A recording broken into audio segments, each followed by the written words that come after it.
자, 오늘은 200페이지, 이뇌 성도. 뇌자는 마음 심자 변에 탈뇌자지요. 그러니까 마음이 타는 것이 뇌, 번뇌죠, 번뇌. 번뇌. 그러니까 이 뇌, 번뇌로서 성도, 도를 이룬다. 자, 번뇌로서 도를 이룬다. 이게 이제 소위 말하는 옛날부터 일종의 신비주의라고 하는 전통이 있는데, 그 신비주의 전통은 항상 지혜의 연금술이라고 불러요. 지혜의 연금술. 연금술은 어떤 물질을 가지고 금으로 바꾼다든지 하는, 옛날에 이제 그게 발달해서 화학이 되었는데, 근데 사실은 진짜 연금술은 지혜의 연금술이다. 그러면 무엇으로 바꾸는가? 지금 여기서는 번뇌를 가지고 도로 바꾼다. 번뇌를 가지고 도를 이룬다. 여기에 지금 우리 공부가 지혜의 연금술이에요. 그럼 어떻게 해서 이게 가능한지. 그러니까 이런 기본 컨셉은 이런 거예요. 현상계가 있잖아요. 현상계만 있을 때는 번뇌는 번뇌예요. 그러니까 지금 공부를 한번 잘 음미해 보세요. 현상계에서의 번뇌는 우리를 괴롭히는 거예요. 그래서 번뇌는 번뇌예요. 고통의 씨앗이에요, 사실은. 그런데 연금술이라는 것은 뭐냐면 현상에서 본질계로 한번 전환을 해서 다시 돌아오는가. 그러니까 현상에서 있는 거하고 본질에 한번 갔다가 또 오는 것이 연금술이다. 그래서 현상계에서는 뭐 대표적인 것이 색이라 그러면 색, 본질이 공이라고 이렇게 하잖아요. 그러면 색 즉시 공, 공 즉시 색. 그러니까 이 색이 공을 한번 갔다가 다시 돌아 나오는 색. 그게 색이 현상계에서만 있을 때는 이게 번뇌였는데, 공에 갔다가 돌아 나오면 이게 도가 된다 이거예요. 이 뇌 성도, 번뇌로서 도를 이룬다. 그러면 번뇌는 뭐냐면 도를 이루는 재료예요. 그래서 재료가 없으면 아무것도 못하지요. 그래서 이제 공부가 현상계 안에서 하는 공부는 이 번뇌를 잠재우는 공부예요. 현상계 안에서 공부는 이 번뇌를 잠재우는 공부다. 근데 우리는 현상계 안에서 하는 공부가 아니고 본질계를 깨달아서 그리고 다시 현상으로 돌아 나오는 공부라서, 그래서 이때 번뇌는 돌아갔다가 나오면 이게 금으로 변한다 이거예요. 번뇌가 도로 변한다. 네, 그래서 우리 공부는 참 좋은 거예요. 번뇌를 없애는 게 아니고 번뇌를 바꾸는 거다. 그럼 번뇌의 대표적인 것이 불교에서는 삼독이라고 그래요. 번뇌를 구체적으로 말을 하면 삼독, 탐진치, 탐진치. 근데 이것을 삼독을 삼학으로 바꾼다. 삼학은 계, 정, 해잖아요. 그러니까 이 뇌 성도, 번뇌로서 도를 이룬다는 말이나 탐진치 삼독을 계정의 삼학으로 바꾼다는 말이나 지금 같은 말이다. 그럼 이런 연금술이, 이런 지혜의 연금술이 어떻게 가능한가? 그 비결은 색이 색으로만 있으면 번뇌인데, 공의 입장으로 한번 전환된 뒤에 색으로 나올 때는 이거는 도가 된다 이거예요. 우리도 지금 마찬가지죠. 중생이 현상에서 가만히 있으면 중생인데 한번 본질로 갔다가 돌아 나오면 부처가 되는 거죠. 그러니까 중생이 부처로 바뀐다. 번뇌가 보리, 깨달음으로 바뀐다. 도가 깨달음이라는 뜻이죠. 그죠? 그러니까 번뇌 즉 보리, 중생 즉 부처. 그러니까 이렇게 되려면 현상계 안에서는 안 돼요. 이게 희한하게 본질로 갔다가 나오면 이게 바뀐다 이거예요. 그러니까 우리 공부는 투 스텝이라고 할 수 있죠. 본질로 가는 것은 도노. 그리고 도노에서 돌아 나오는 것을 점수. 이렇게 이야기할 수도 있어요. 그러면 도노 할 때, 도노. 지금 조금 전에 이야기를 조금 더 구체적으로 정확하게 말을 하자면, 보세요.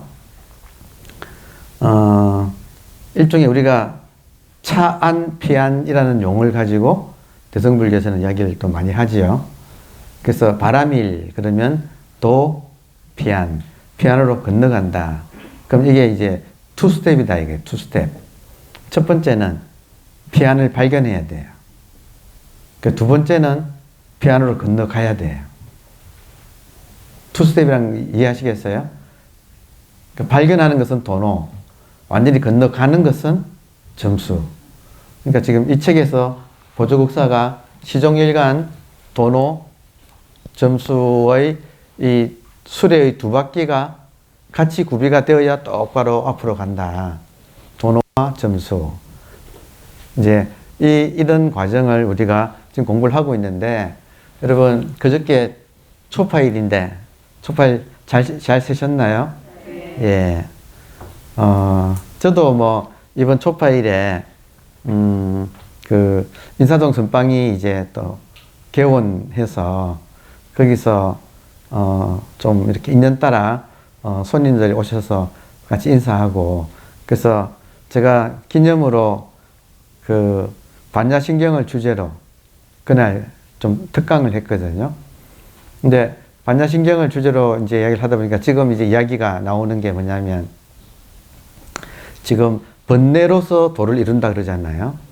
그래서 번뇌로서 도를 이루는 과정을 바라밀 혹은 바라밀다, 인도말로는 파라미타죠. 그러니까 피안으로 건너간다. 번역하면 도, 건너갈 도자에 피안, 도, 피안. 도피안사가 어디 있어요, 여러분? 철원에 있죠. 철원에 도피안사가 뭘로 유명해요? 철불로 유명하죠. 철로 된 부처가 아주 참 잘생긴 부처가 그렇게 크게 만들기 어려워요, 철로서. 그래서 도피안사 철불로 유명한데 절 이름 좋지 않나요?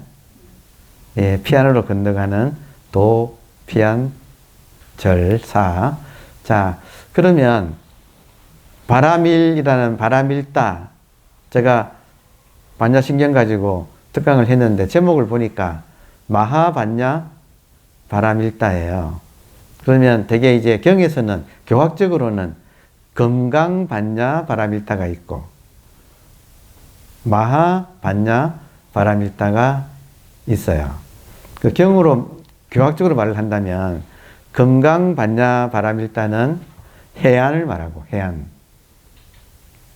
해안은 도노가 해안이에요. 그리고 마하반야 바라밀다는 해안에서 법안을 뜨는, 그 법안을 뜬 것을 마하반야 바라밀다라고 일반적으로 이제 그렇게 불러요.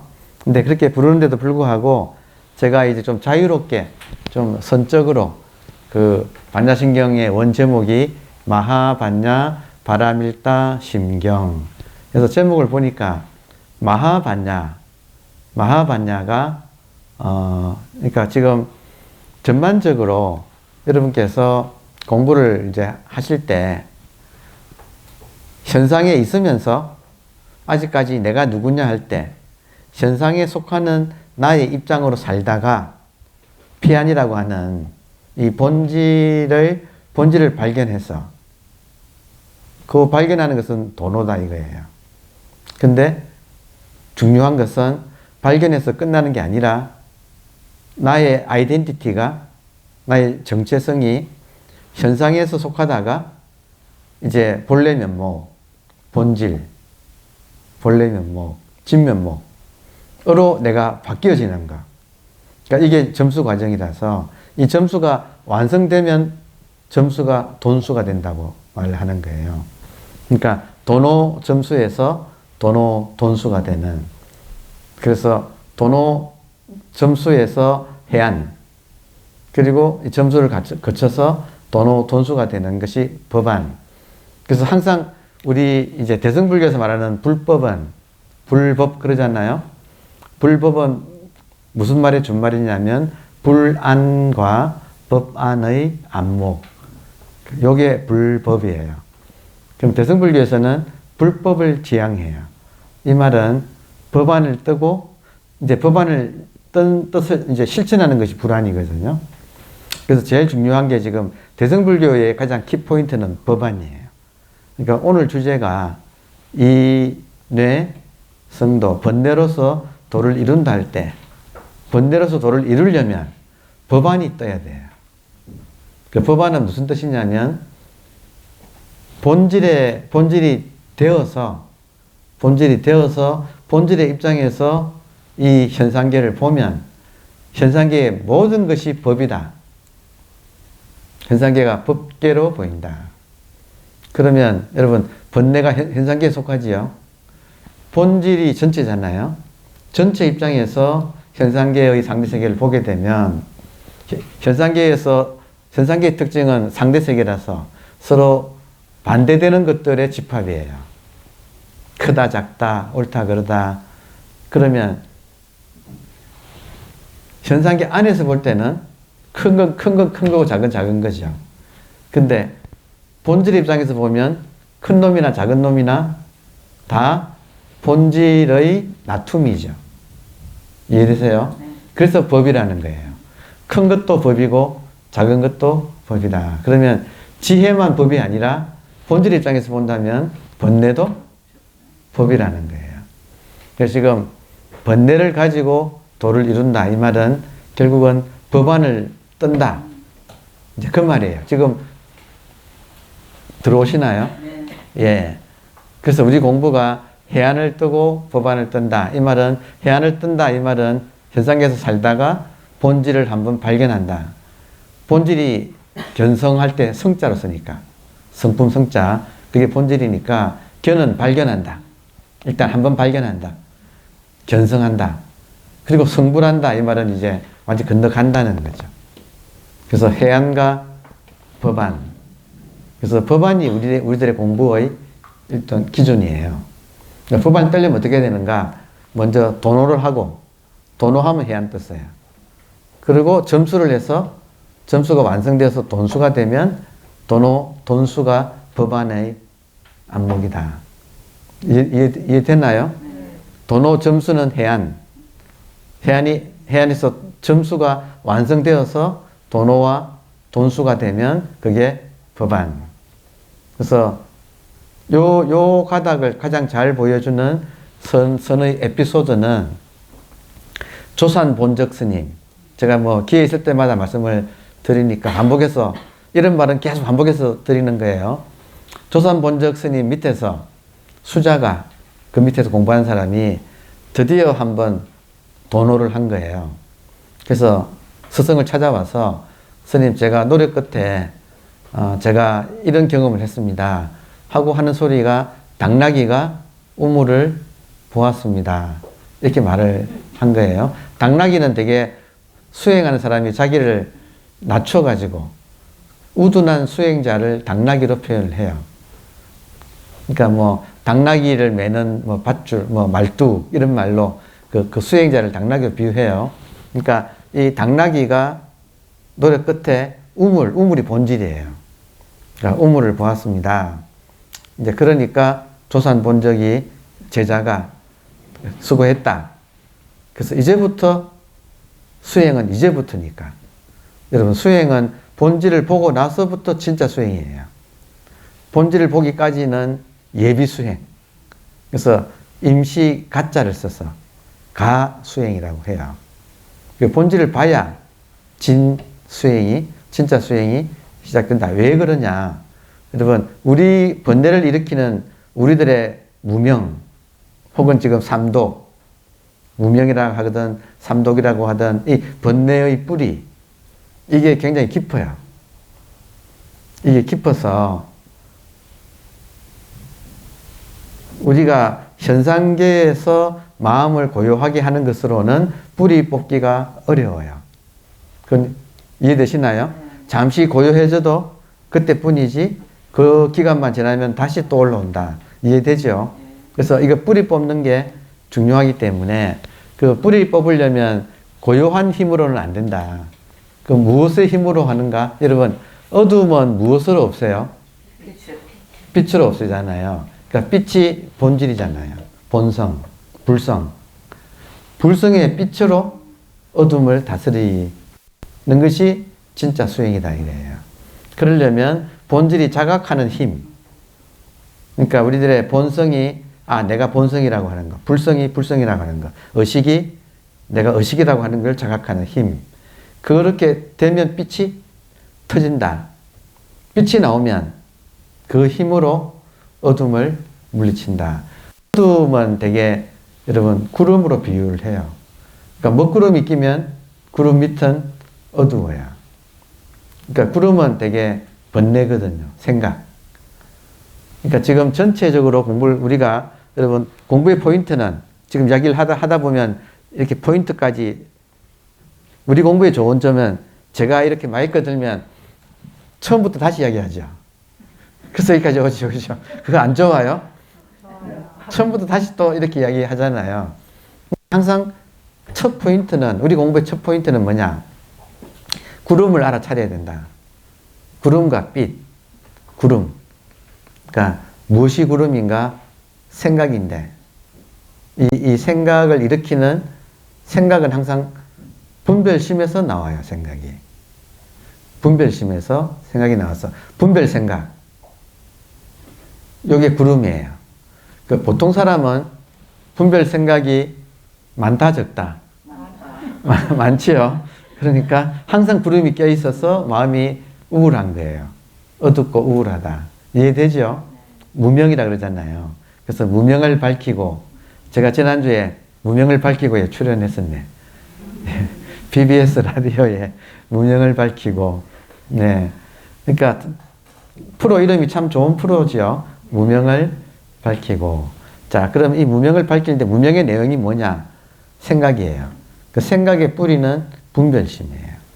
그러니까 항상 우리 공부가 분별심이 이 모든 우리의 괴로움의 원천이라는 거. 그래서 이 분별심의 생각. 그럼 이것이 어디 앞에 제일 약하느냐? 우리의 본질이 깨어나는 힘에. 이렇게 각성이라는 말 쓰죠. 각성. 각성된 의식. 자, 구분해 보세요. 분별 생각. 분별심에서 나오는 생각.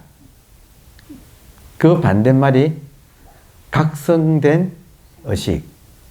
그래서 아주 우리 공부는 간단해요. 내가 지금 분별된 생각에 익숙한가? 각성된 의식에 익숙한가?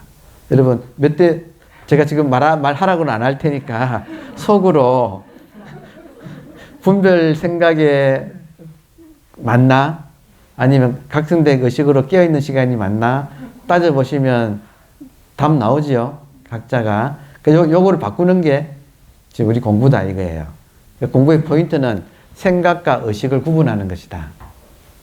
생각은 생멸법이다. 말 따라오시나요?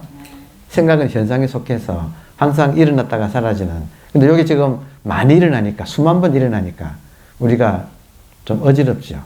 불안하죠. 근데 생각의 반대말은 항상 있는 거.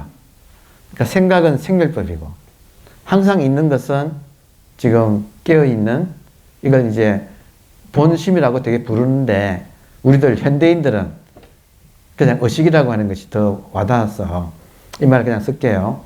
그러니까 여러분, 일단 공부의 첫 발에서는 여러분께서 생각과 의식을 구분할 줄 알아야 돼요. 이해되세요? 네. 그러면 내가 이렇게 앉아 있으면, 여러분이 이제 선방 가서 앉아 있으면 생각이 많이 있느냐, 의식이 깨어 있느냐, 요 둘 중에서 백전백패지요. 처음 하시면 백전백패예요. 거의 생각에 그냥 졸거나 생각하거나 깨어있기 힘들어요. 보통 사람이. 그러니까 깨어있는 것은 노력을 해야 돼요.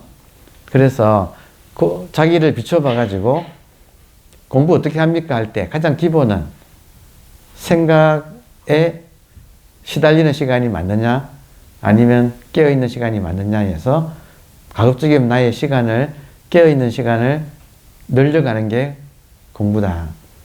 어떻게 깨어있습니까? 어떻게 없어.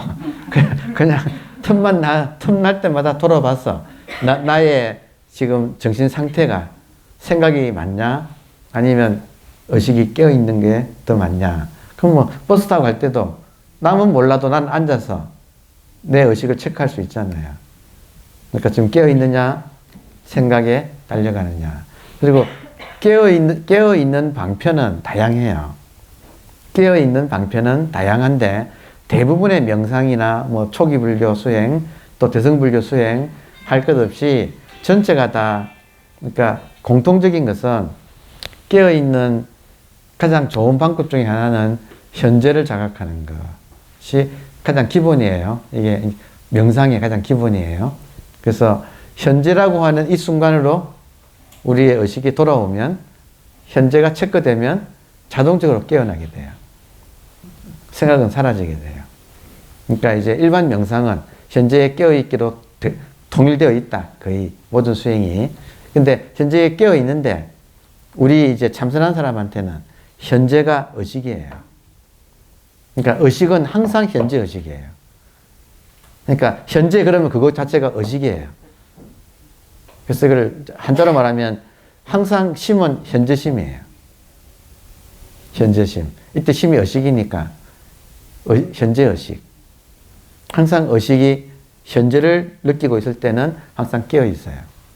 그러니까 현재 의식이 화두예요. 그러니까 지금 참선한 사람한테는 현재 의식이 화두가 되어서 화두를 든다 이 말은 현재 의식이 깨어 있다.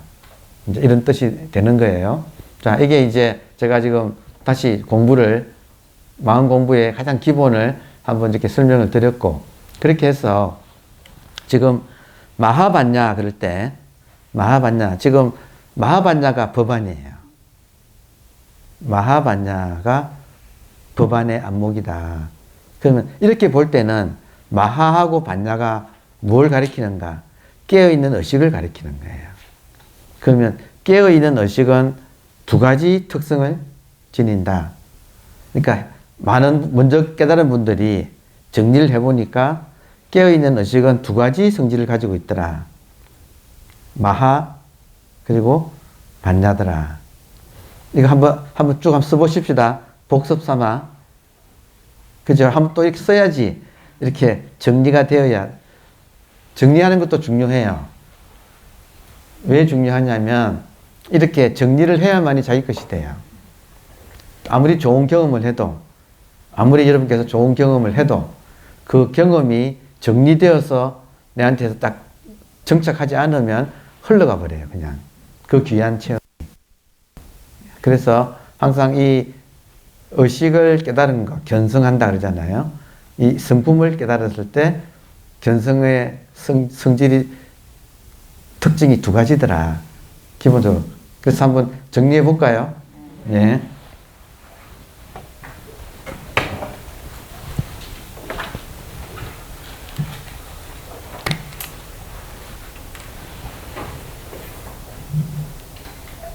자, 우리 성품의 특징이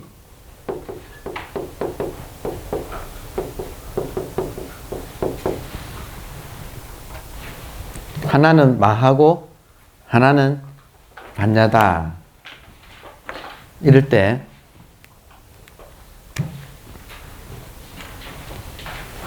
마하를 다른 말로 하면 마하가 무슨 뜻이에요? 일단 뜻이 크다는 뜻이죠. 크다. 그 무엇이 크다? 우리 의식이, 우리의 본성인, 우리의 지금 깨어있는 이 의식. 여러분, 의식의 크기가 있어요, 없어요?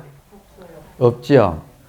없으니까 이걸 크다라고 부르는 거예요. 그래서 의식이 크다 하는 이 의식의 크기, 마하를 다른 말로 하면 공성이다. 이 말 따라옵니까? 의식이, 여러분, 의식이 무슨 모양이 있어요, 없어요? 이게 텅 비어 있어요? 뭘로 꽉 차 있어요? 텅 비어 있죠. 텅 비어 있다. 공성이다. 마하다. 같은 뜻인지 들어옵니까? 그래서 반야신경의 이름이 원 이름이 마하반야. 마하반야를 우리가 깨닫는 거다. 그러면 반야의 다른 뜻은 반야는 지혜란 뜻이죠. 프라즈나 지혜. 그 지혜를 각성이라고 부른다. 그래서 마하반야 하는 말이나 공성 각성이라고 하는 말이나 같은 뜻이다. 지금 들어옵니까? 자, 그러면 보조국사는 또 뭐라 했어요? 보조국사는 마하공성을 고요하고 텅 비었고 고요하다. 그리고 반야를 뭐라고 했어요? 이제는 이제 외우지요. 하도 우리가 해서 신령스럽게 한다. 영지. 반야, 각성, 영지가 같은 뜻이다. 지금 깨어있는 의식이 이렇게 빛을 내고 있다 이거예요. 그리고 마하, 공성, 공적은 이것이 의식이 텅 비어 있다. 텅 비어 있어서 우리가 이걸 지금 못 봐서 이거 한번 알아차리기가 어려운 거예요. 그러나 없지는 않죠. 여러분 의식이 있어요, 없어요? 있잖아요. 이 의식의 특징이 이 두 가지다 이거예요. 요거를 육조 스님은 뭐라고 비유했느냐면 마하를 육조 당경에 보면 마하를 뭐라고 비유했느냐? 창공으로 비유했어요. 창공. 오늘 같이 날씨 이렇게 좋을 때 하늘이 확 깨어 있죠. 우리 의식이 하늘처럼 의식도 늘이라서 이게 서로 통한다 이거예요. 하늘 같다. 공성이 달 때는 하늘 가지고 비유한다. 오케이? 네. 거기에 하늘에 지금 뭐가 떠 있어요? 태양이 떠 있잖아요. 창공에 백일이 떠 있다. 여러분 보세요. 우리 의식이 창공처럼 쫙 펼쳐지고 그것이 빛나고 있다. 이 햇볕으로 가득 차 있다. 그것을 창공과 백일로 비유를 했다. 의식이 항상 깨어 있으면 날씨가 맑고 빛난다. 이 말이죠. 이거 반대말이 지금 번뇌 구름이잖아요. 그러니까 먹구름이 끼면 어둡다 이거예요. 그것이 아니라 우리들의 마음의 날씨가 창공과 백일이다. 마하와 반야다. 공성과 각성이다. 공적과 영지다. 또 다른 말로는 진공과 묘유다. 이게 텅 비긴 텅 비었는데 빛으로 차 있어가지고 이게 묘하게 내용물이 빛의 내용물로 채워져 있다. 이 말도 이해됩니까? 의식이 그렇다는 거예요. 여러분 의식이 텅 비어 있지만 여기에 지금 이렇게 의식의 빛이라는 느낌이 들지 않나요? 의식의 빛. 의식의 빛을 불광이라 그러잖아요. 불광. 불광이 보조한다. 불은 깨어있음이니까. 깨어있음에 빛이 보조, 널리 비추고 있다. 진공묘유. 또 다른 말로 하면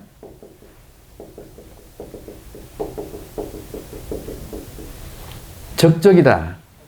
우리의 의식이 깨어있을 때는 적적, 고요하다. 고요하고 고요하다. 그런데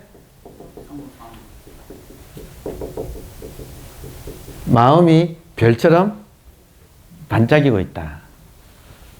반짝반짝반짝 한다 이거예요. 구름이 걷히고 푸른 창공에 태양이 비치고 있는 모습을 적적 성성이다. 이렇게 표현했다. 이해되세요? 네. 그리고 또 다른 말로는 선정 상태인데 이때 선정은 본래 선정이에요. 우리가 만들어내는 선정이 아니라 우리들의 의식은 본래 선정이고 이거 선정과 짝을 이루는 말은 지혜. 그래서 정혜라고 줄여서 정혜. 정혜 상수. 정혜 선언. 정혜 선언에서 바라보는 그 경치가 끝내주죠. 눈맛이 그 마당에서 내려다보는 덕숭산 정상에서 내려다보는 그 풍광이 기가 막힙니다. 선정과 지혜라고 한다. 또 다른 말로 하면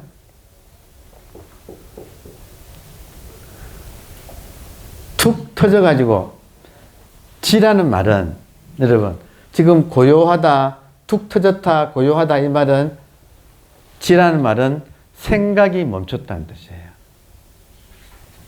멈출 지자. 무엇이 멈췄느냐?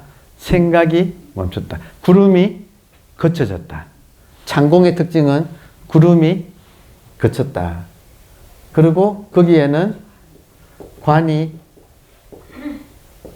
있다. 다시 한번 말씀드리면 관자는 요 글자는 올빼미예요. 요 초두변이 올빼미 깃털이 있죠. 머리에 올빼미 귀인지 뭔지 이렇게 올빼미 보면 머리에 톡 이렇게 튀어났잖아요. 깃털이. 그리고 요 두 개가 눈, 올빼미 눈. 요게 세조자잖아요. 공작할 때 작자 이렇게 쓰잖아요. 새인데 어떤 새냐? 두 눈에 위에 이렇게 깃털이 나 있는. 그리고 올빼미가 보는 것이 관이다 이거예요. 올빼미가 보는 게 관이다. 요 관이 법안이에요.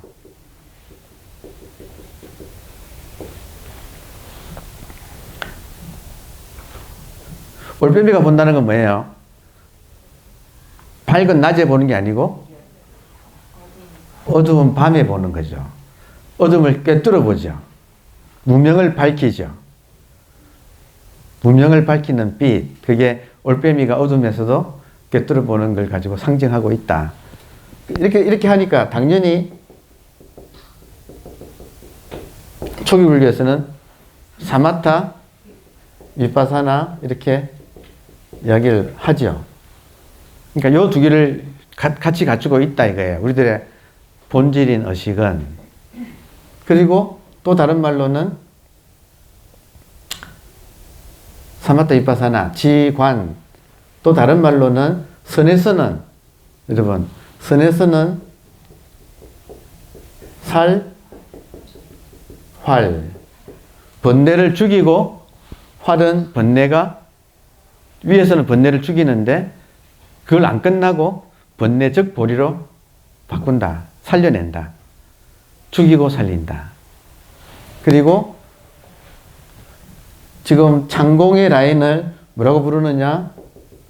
야, 이거 하나가 모자라네.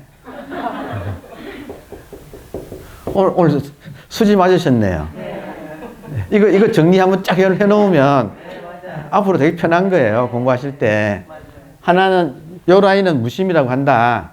공성을 무심이라고 한다. 무심이란 말은 마음이 없다가 아니고 마음의 번뇌가 고요하다 그런 뜻이에요. 고요하다 지금 공성, 적적 이게 다 번뇌가 고요해진 거다.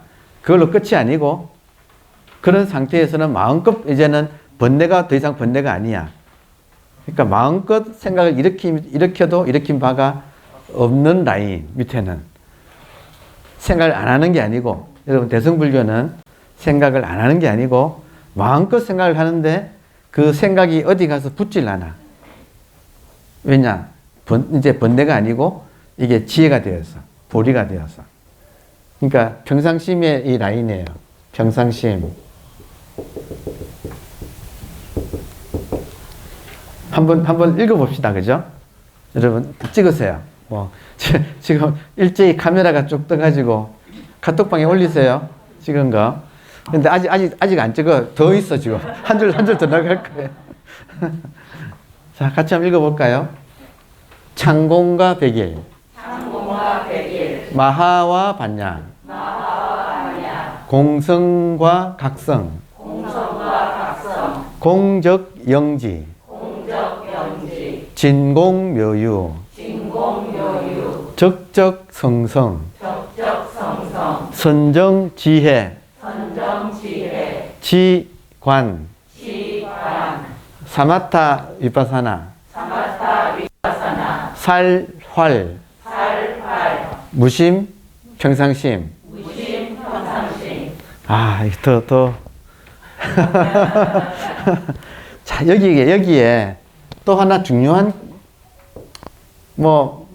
계속 나가겠죠? 자, 근데 중요한 것 중에 하나가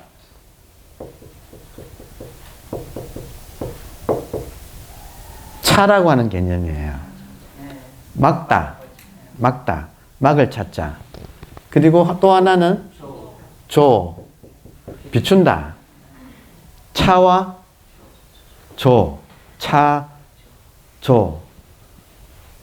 막다는 뭐냐면 분별심을 막다. 분별심은 항상 양쪽으로 나눈 거지요. 양변을 분별하지요. 그러면 차라는 말은 양변으로 나누는 것을 막는다. 그러면 양변을 막는다. 이거를 쌍으로 막는다 해서 차 앞에는 항상 쌍이 붙어요. 쌍차. 쌍으로 막는다. 좋다 나쁘다. 크다 작다 하는 분별을 양쪽으로 막는다. 또 다른 말로 하면 여러분, 상차의 가장 중요한 모습은 분별망상을 없애려고 하는 것을 하면 할수록, 여러분, 분별망상을 없애려고 하면 할수록 이게 진리다라고 구하는 마음은 더 커진다. 이해됩니까? 분별망상은 제거하고 진리는 구하는 마음은 더 커진다. 자동적으로. 그죠? 맞아요? 좋아하는 놈은 더 좋아하게 되고 미워하는 놈은 자꾸 없애려고 하고. 그렇잖아요? 그러면 분별심을 극복하는 방법은 번뇌망상을 제거하지 않고 진리라고 따로 구하지 않는다. 이게 상차의 뜻이다 이거예요. 여러분, 우리가 왜 헐떡이는가? 내 딴에는 좋은 것을 구하고 나쁜 것을 없애려고 하다가 보니까 헐떡이는 거예요.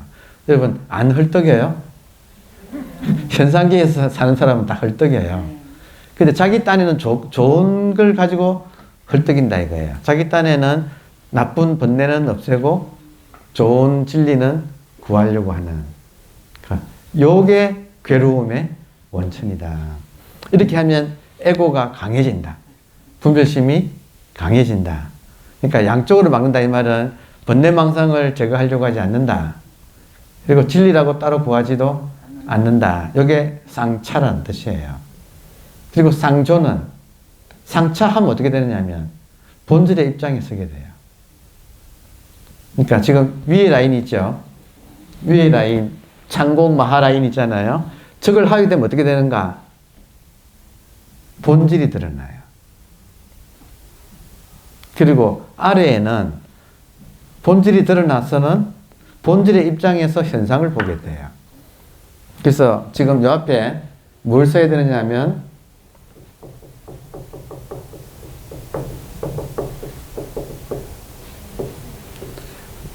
해안을 여는 방법이 위쪽이고 아래는 법안을 여는 방법이다. 사마타를 제대로 하면 해안이 열리고 해안에서 이 세계를 보면 위파사나가 되는 거예요. 이게 위파사나의 진짜 뜻이에요. 깊은 뜻이에요. 그러니까 위파사나를 제대로 하려면 법안이 열려야 돼요. 법안이 열리면 저절로 위파사나가 돼요. 지금 해안과 법안 이해되세요?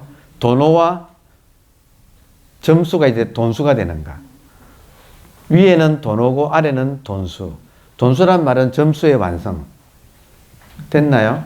그러니까 요게 지금 수행의 투 스텝입니다. 투 스텝. 수행의 투 스텝. 그래서 저 끝에 쌍차, 쌍조. 자, 이렇게 되면 지금 해안과 법안이 둘 다 이제 완성이 되면 그것을 내가 자유자재로 쓴다는 말이 따라 나오겠지요. 해안과 법안을 쓰는 게 불안이에요. 해안과 법안의 통달해서 일상에서 이걸 쓰는 거. 이게 불안, 부처의 경지예요. 자, 해안이 열리면 아라한이라고, 대승불교에서는 해안이 열리면 아라한이라고 하고, 법안이 열리면 보살이라고 하고, 이걸 자유자재로 쓰게 되면, 통달하게 되면 부처라고 한다. 그래서 해안, 법안, 불안. 이게 지금 우리 공부의 모습이다. 자, 그렇다면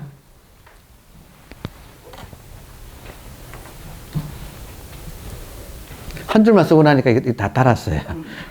그러니까 새 거 사셔야 돼. 예. 그러니까 이거는 저 실무자분들 요거 치워야 돼요. 그러니까 자꾸 할 때마다 이거 헷갈리거든. 그러니까 이게 예. 이거를 버려야 돼요. 버리시고 갖다 놓은 거 한번 봅시다. 또 예. 자, 이게 지금 불안이에요. 마음대로 쓰는 게. 그래서 흥근은 버리는 게 또 새 거를 쓰는 게 이게 불안이에요. 그렇죠. 딴 거 아니죠. 자, 여기서 쭉 하다 보면 이 양쪽을 함께 쓴다 할 때 이제 선에 들어오면 중요한 게 살활 자제. 잘 쓰인다. 예. 살활 자제. 죽이고 살리고 하는 것을 자유롭게 한다. 여러분, 살은 주로 뭐냐면 뺏기예요. 뺏기. 뺏는다. 뺏음. 뭘 뺏는가, 여러분? 선에서는 죽인다는 말이 무슨 말이냐면, 뺏기가 내용이 뭐냐면, 뺏기 말 됩니까? 뺐습니다 할까? 뺏기 해도 말 되죠? 뺏는다.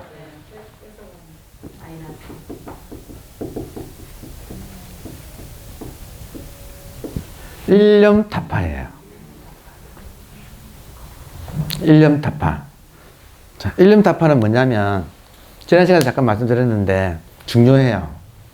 제가 이제, 그러니까 여러분 중에서 용감한 사람은 저를 찾아오세요.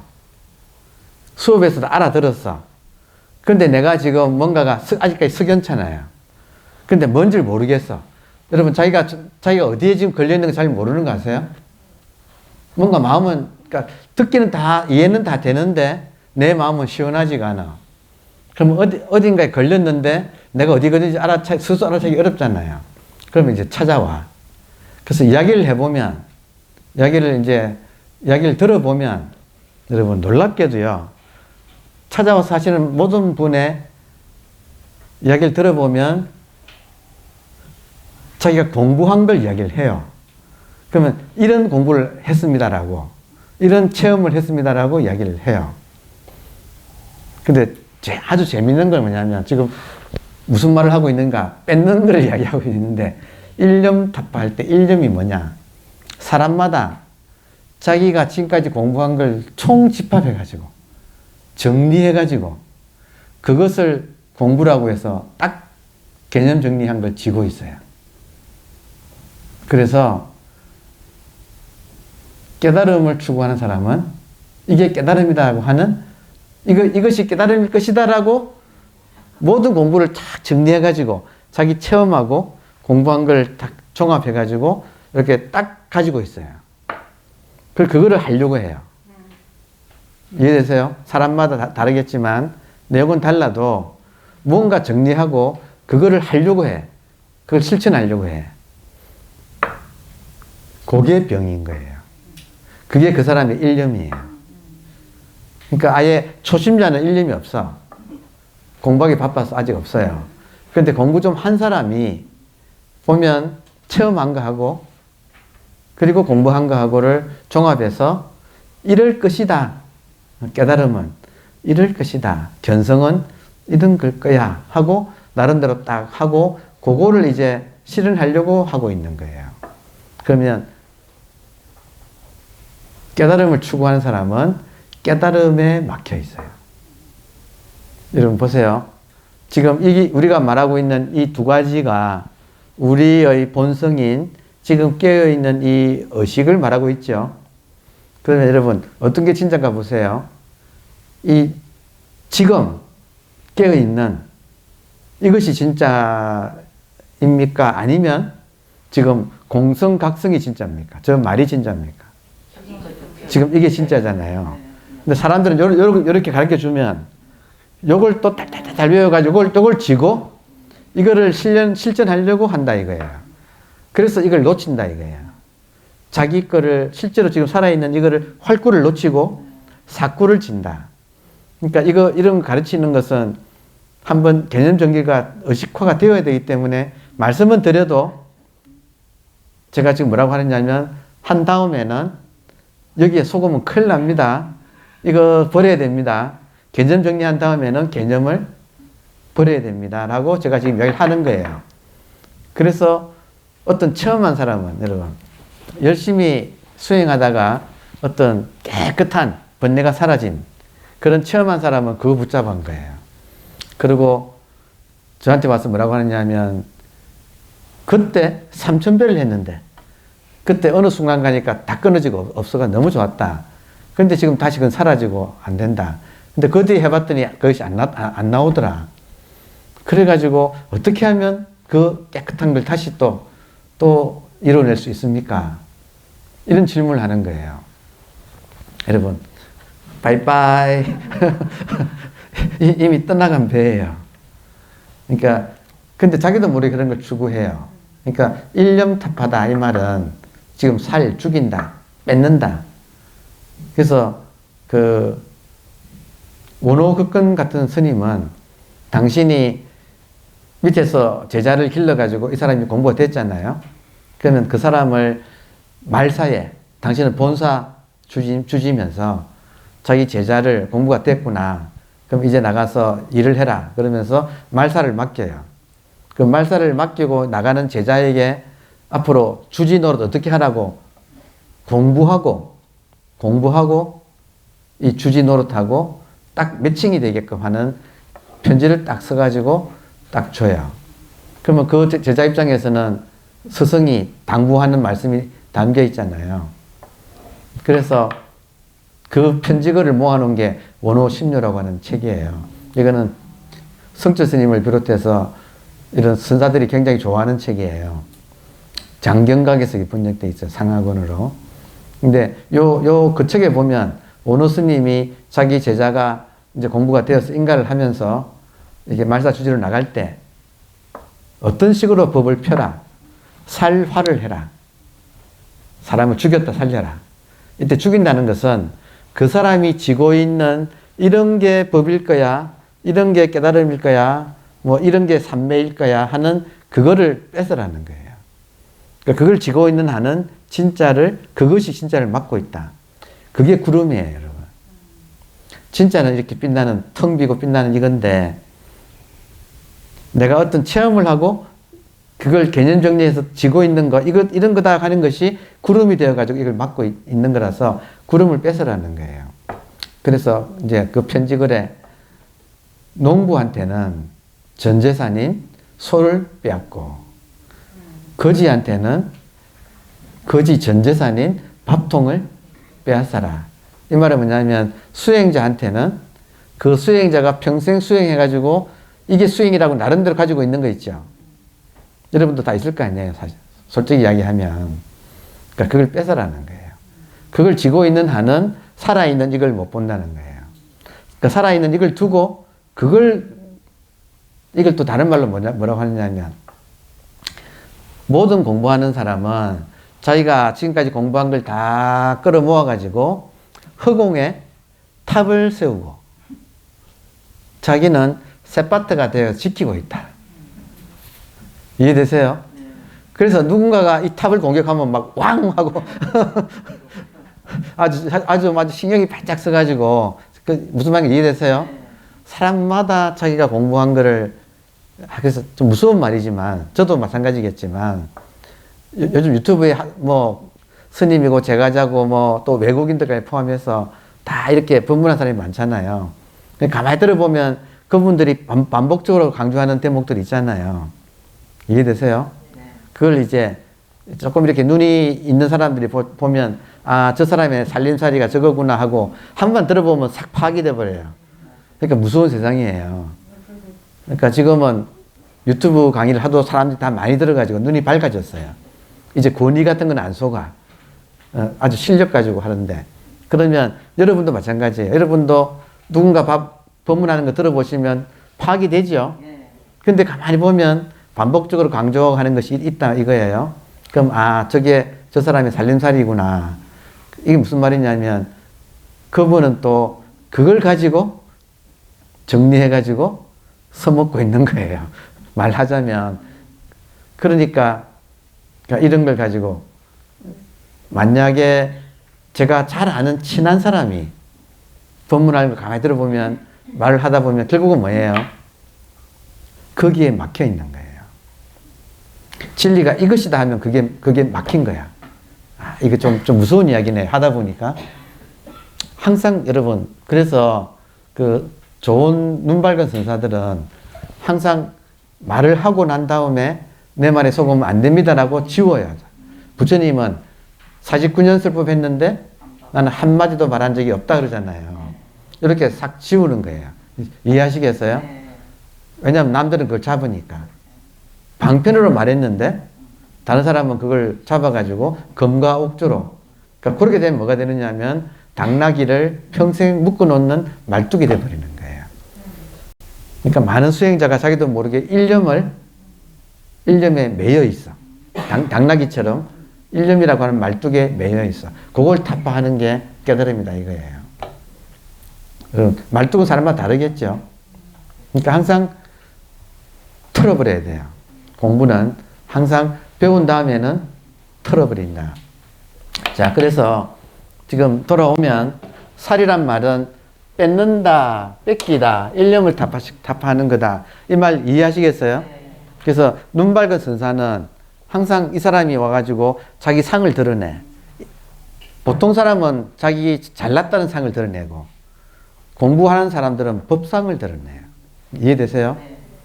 가만히 있으면 자기 법상을 다 이야기를 해.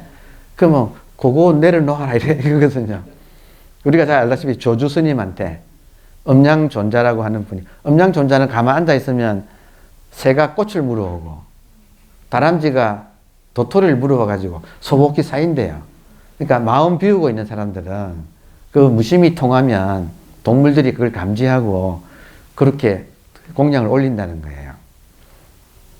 그런 분이 조주스님하고 만났을 때 조주스님이 내려놓으세요 하니까 저는 무심이라서 항상 동물들 공양을 받습니다. 제가 마음을 가지고 있으면 애들이 안 올 텐데 나는 무심도인이라서 항상 이렇게 공양을 받습니다. 그래서 저는 내려놓을 게 없습니다 그러잖아요. 그러니까 조주스님이 그 유명한 말 했잖아요. 그러니까 처음에 딱 만나자마자 방아착하세요. 내려놓으세요. 저는 내려놓을 게 없는데요. 마음이 비어 있는데요. 그러니까 조주스님이 그러면 가지고 가세요. 그 유명한 공안이잖아요. 그러니까 음양존자를 뭘 가지고 있는가? 자기 마음이 무심이란 걸 그걸 또 쥐고 있는 거예요. 이해하시겠어요? 원효 스님이 공부하고 보림할 때, 원효 스님이 공부하고 보림할 때 어느 절에 가서 완전히 허드렛 일을 했거든요. 그래서 아무도 원효인 줄 몰랐어. 그 유명한 원효인 줄을 아무도 몰랐어요. 근데 하루는 저녁에 어스름했는데 아무도 없을 때 어느 스님이 와가지고 그렇게 티를 내서 되겠나? 더 숙여야지. 그랬다는 거예요. 그러니까 숨뜨겠다는 거예요. 그러니까 이게 지금 공부한 티 내면 그게 또 붙잡고 있다는 거 이해하시겠어요? 그러니까 참 공부는 어려워요. 그죠? 내려놓는 게 공부지요. 그래서 죽인다. 이 말은 그 사람이 무엇을 법으로 쥐고 있는지 그 법상을 쳐준다. 그런 다음에는 살린다. 그러니까 그걸 빼고 난 다음에는 여러분 내한테 법상이 없으면 이 세상에 법이란 게 있을까요? 없을까요? 없잖아요. 그러면 모든 게 법이 된다. 이해되세요? 내한테 법상이 없으면 모든 게 법이 된다. 결국 우리는 지금 상 하나가 상을 살하는 거야. 이 분별심이에요. 끝내는 좋다는 걸 또 지고 있는 것도 분별심인 거예요. 그것도 이해되세요? 왜냐하면 좋다는 걸 지고 있는 한은 나쁜 게 생기니까. 그죠? 그래서 우리 공부는 지금 보세요.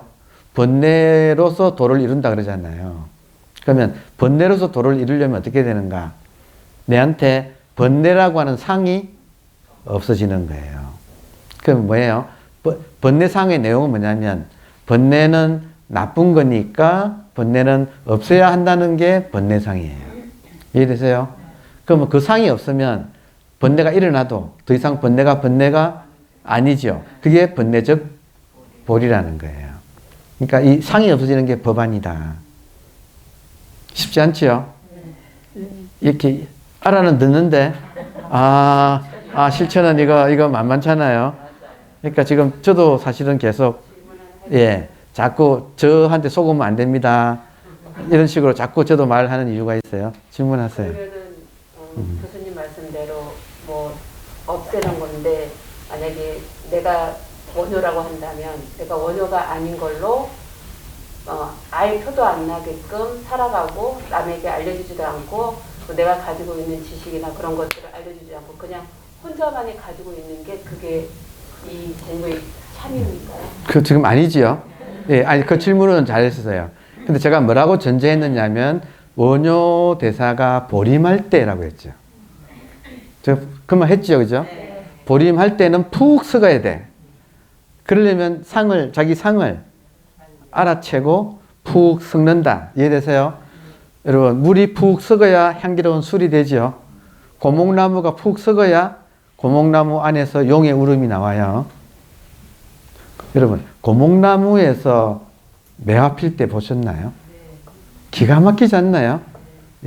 그게 이제 푹 썩는 과정에서는 그렇게 한다 이거예요. 그럼 질문은 보림하고 난 뒤에 보살행을 할 때는 그때는 마음껏 그러니까 원효가 별의별 일을 다 해도 우리들이 그걸 가지고 그분이 도를 행하는 방편이었다는 걸 알잖아요. 할 때는 마음껏 하는 거예요. 근데 숨어 있을 때는 철저하게 하는 거예요. 이해돼요? 그것만 구분하면 돼요. 질문은 충분히 할 수 있는 거예요. 그렇죠? 보림 과정에서는 그래서 살이고, 그 뒤에 살이 목적이 아니고 활이 목적이다. 살아날 때는 무엇을 해도 번뇌가 더 이상 번뇌가 아니고 볼이고, 중생이 더 이상 중생이 아니고, 여러분, 법안으로 보면 중생 없어요. 왜냐? 법안에는 중생상이 없어서. 내한테 중생상이 없으면 밖에 중생이 없지요. 맞아요? 그래서 우리가 사홍서원 할 때 중생무변, 서원, 도. 중생이 끝이 없는데 이걸 다 건지기를 서원합니다. 그러잖아요. 어떻게 이게 가능할까요? 내한테 중생상만 없으면 다 중생이 없어. 이게 중생을 다 건진 거예요. 석가 한 분의 성불이 산천초목이 동시성불했다. 이 말은 뭐예요? 석가가 성불하신 덕분에 알고 봤더니 삼라만상이 다 부처더라. 왜 그러냐? 그러니까 한 분이 눈을 떠버리면, 법안을 떠버리면, 보세요. 법안을 뜨면 법안에는 다 법으로 보이죠. 다 법계잖아요. 다 법으로 보이면 산천초목이 다, 자, 법신불의 입장에서는 산천초목도 다 화신불이 된다. 됩니까? 법신불이 되어버리면, 본질이 되어버리면 그 입장에서는 모든 현상은 다 낱낱이 본질이 드러난 것이라서, 모든 파도가 물이 일어난 것이라서 다 물이다, 다 부처다. 석가성불에 산천초목이 동시성불했다. 이 말 들어옵니까? 그러니까 지금 법안을 이야기하고 있다. 이 책에 지금 이제 후반부잖아요. 후반부로 가면 결국은 법안을 이야기하는 건데, 이뇌 성도, 번뇌로서 도를 이룬다. 이 말은 법안을 뜬다. 이 말이에요. 지금, 그러니까 이래 가닥을 알고 읽어야지 이게 읽히는 거예요. 그럼 마무리하면 살활자재인데, 또 한 가지 제가 요즘 재미있게 쓰는 것 중에 하나가 위의 라인은 결국 이렇게 되면 본질을 말하는 거죠. 그리고 아래 라인은 본질에서 현상이 드러난 거죠. 현상으로 지혜를 쓰는, 지혜라는 거는 현상에서 쓰는 거예요. 자, 그러면 위에 라인을 은이라고, 숨을 은자. 그러니까 숨을 은자 이 말은 본질은 숨어 있다 이 말이죠. 그리고 아래를 은과 대비해서는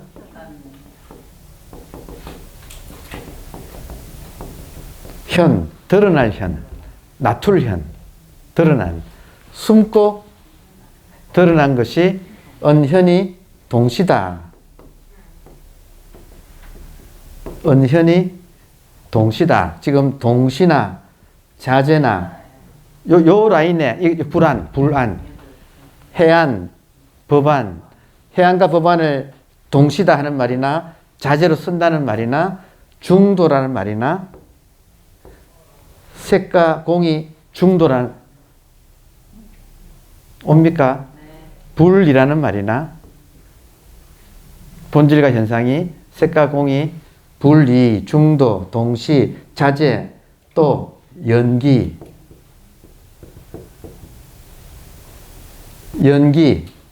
그래서 최종적인 불교의 진리는 연기다 이거예요. 본질과 현상의 연기다. 이걸 자유자재로 쓰는 거. 그래서 관자재 그러잖아요. 관자재 보살. 관자재 보살. 관을 자유자재로 하는 보살. 그게 우리들의 이제 공부와 이제 지향하는 바입니다. 그러면 이렇게 되면 해안, 법안, 불안을 한번 정리를 했다. 예. 그리고 여러분 통달한 다음에는 버리세요. 이해되세요? 그러나 통달도 못했는데 버리면 안 돼요. 희한하죠? 버릴 걸 왜 공부하라는 한지 모르겠어. 근데 이치가 그렇다는 거예요. 통달했는데 붙잡으면 안 돼. 그래서 우리의 돈은 물처럼 흘러야 한다. 응무소주 이 생기십니다. 머무는 바 없이 그 마음을 낸다. 이 말은 머무는 바 없다. 이 말에는 공부한 다음에는 배를 타고 뗏목을 타고 건너간 다음에는 뗏목은 내려놓고 육지를 걸어라. 육지를 뗏목을 이고 가지 말라. 그러니까 이 말이나 공부를 하고는 공부를 내려놓아라. 이 말이나 같은 말이죠. 네. 그러니까 여기에 지금 이치가 그렇다는 거예요. 그리고 여기에 통달하는 거. 그리고 이 이치를 주로 우리는 어디서 공부해야 되는가? 위에는 뭐예요?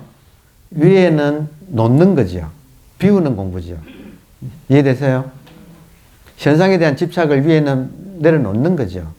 그리고 아래는 본질 입장에서는 현상을 아주 활발하게, 이때 활발이라는 말을 써요.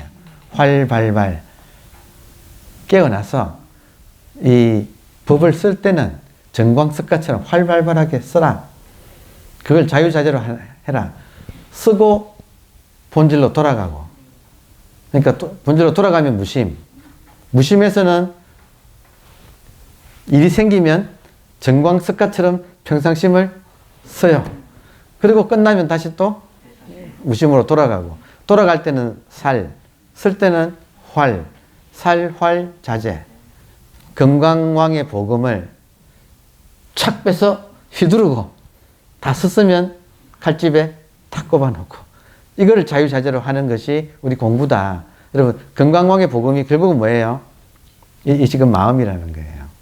우리들의 마음이 이렇게 마음이 사실은 복음이거든요. 이 마음을 자유자재로 써야 된다는 거죠. 지금은 근데 우리는 못 쓰고 이 마음이 가서 붙어버려요. 집착해버려요. 보통 때는 멀쩡하다가도 가족이 뭐 사고 났다 뭐 이런 그냥 가서 붙어버리는 거예요. 이해되세요? 그러니까 지금 돈은 마음이거든요. 마음은 물과 같아서 흘러 통해야 되는데. 그러니까 무심에 있으라는 소리가 아니에요. 이것도 고이는 거예요. 이것도 낙공이라 해서 공에 떨어지면 안 돼. 본질에 떨어지면 안 돼. 본질도 양변의 한 축이에요. 양변이에요. 현상과 본질이 다 양변이에요. 그러니까 지금은 워낙 현상에서 시달리니까 본질을 추구하고 본질에 집중하는데, 그렇다고 해서 본질을 발견했다고 해서 거기 또 머물면 또 이것도 또 썩어버려요. 그러니까 중도예요. 항상 중도. 양쪽에 어디에도 머물지 않고 자유롭게 왔다 갔다 하면서 살활자재. 그러니까 이게 이제 중도의 연기의 공부다. 그러니까 이렇게 한번 가닥 정리를 하면 이 뇌 번뇌로서 전환해서 도를 이룬다. 이 말이 무슨 말인가 하는 것이 이제 이해가 되죠. 그러니까 결국 법안을 해안을 뜨고 법안을 떠서 불안을 자유자재로 쓰는 것이 우리 공부다. 그러니까 지금 그 단계에 지금 와 있어요. 그래서 항상 대승불교 공부는 이렇게 오안을 다 쓰는 거예요. 유관, 천안, 해안, 법안, 불안을 자유자재로 쓰는 거. 이게 대승불교 공부다. 근데 일반 이제 얕은 수준에서의 공부는 본질에 매달리는 거예요. 이해되세요? 우리는 본질조차도 머무르지 않고 자유자재로 쓰는 거다. 그래서 연기가 최종적인 공부의 결론이다. 이렇게 됩니다. 한번 이제 읽고 쉬었다가 한번 그래도 읽고 쉬겠습니다. 제가 첫 문장을 읽고 그리고 쉰 다음에 다시 한번 더 자세히 보겠습니다. 어떤 사람은 선과 악의 품성이 텅 빈 것임을 알지 못하고, 선과 악은 현상이죠. 현상의 성품이 텅 빈 것임을 알지 못하고 굳게 앉아 움직이지 아니하여 몸과 마음을 누르고 조복하기를 돌로 풀을 누르는 것 같이 하면서 마음을 닦는다고 하나니 이것은 크게 미혹된 것이다. 그러니까 요 점을 이제 구체적으로 들어가는 거예요.